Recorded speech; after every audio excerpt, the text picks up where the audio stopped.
paradoksal dalam diri Yesus dan manusia tebusannya. Yesus, Sang Ilahi, menjadi manusia, lahir di Bethlehem. Sang Pencipta menjadi sama dengan ciptaannya.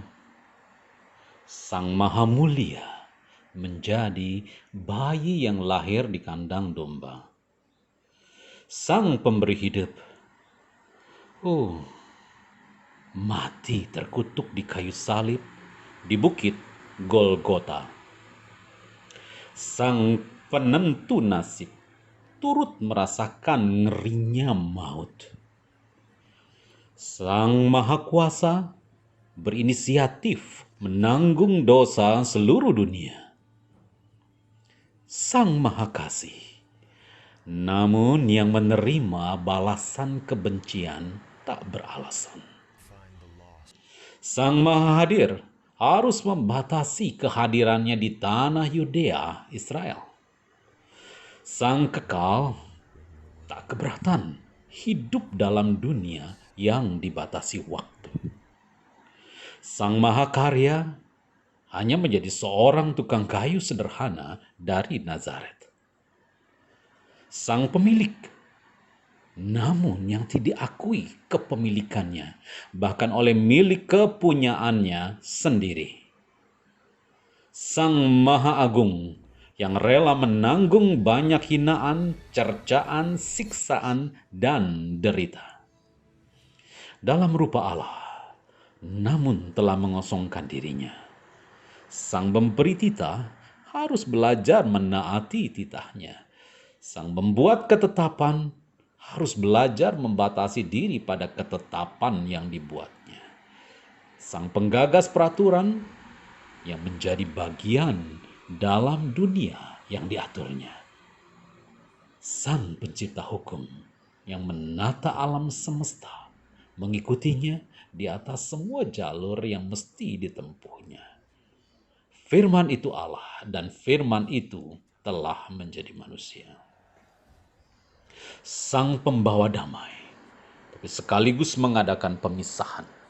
Memisahkan yang seorang dari keluarga, dari kaumnya, dari sukunya, menjadi anggota keluarga baru, tubuh Kristus, imamat yang rajani.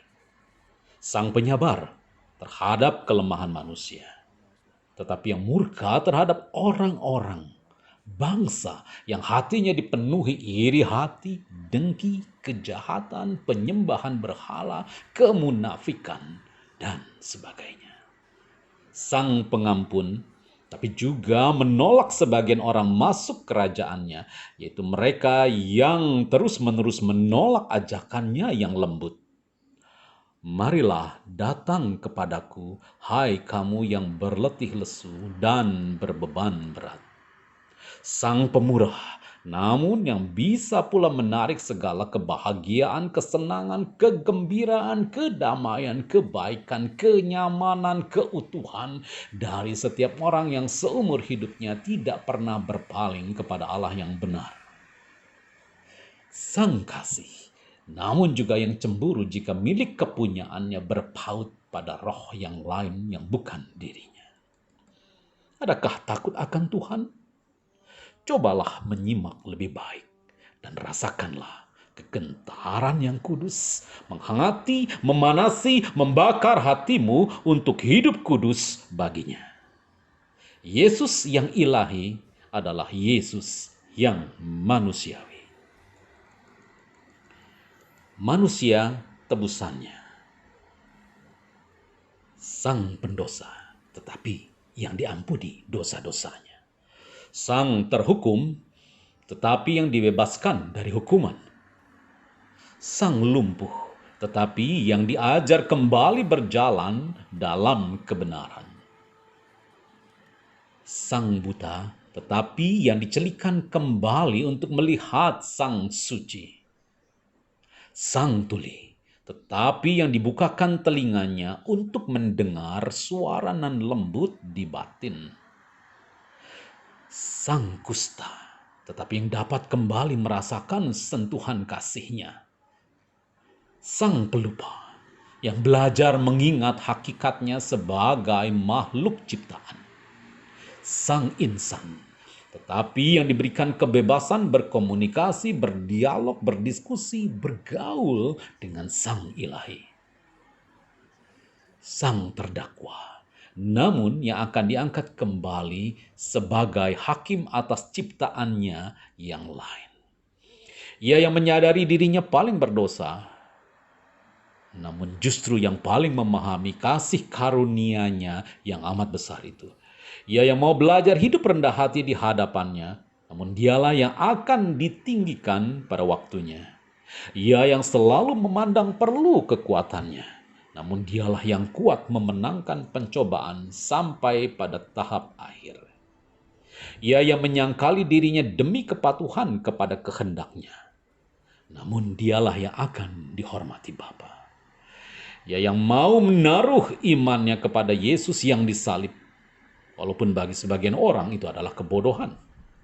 Ia yang menaruh harap pada kuasa kebangkitannya, walaupun mereka yang menyangkalinya juga takut akan kenyataan kematian.